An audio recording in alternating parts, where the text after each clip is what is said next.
Climate change, global warming, it's a harsh reality, and it's here to stay. And it's going to affect countries like Pakistan, least developed countries like Pakistan the most. And that's why we are here today to discuss what Pakistan can do to mitigate the factors of climate change. I have here with me Mr. Philip Gass, who works for the International Institute of Sustainable Development, and he's going to tell us what climate change means for Pakistan and how developing INDCs can help. Yes, thank you. It's been a good few days here. We're looking at the impacts that climate change can have on Pakistan and on the world, and it can mean increased extreme weather events, temperature rises. It can affect livestock and agriculture, food production.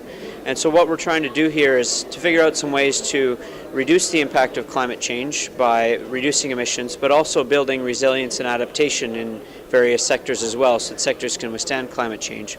INDCs are an opportunity for countries like Pakistan to communicate to the rest of the world what can be done here locally to address climate change, but also to identify areas that need to be addressed and some of the challenges that Pakistan faces that the rest of the world should be cognizant of, and that we need to address some of these solutions on a global scale.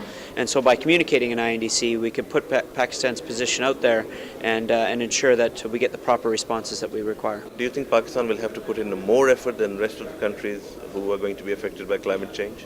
Yes, I think that there are certainly some countries that are more responsible for historic climate change, the Annex 1 countries from the Kyoto Protocol being the most notable. We have this concept of common but differentiated responsibilities, and what that means is that while some may be more responsible for historic climate change, there's also a feeling that we all have to work together towards solutions for the future.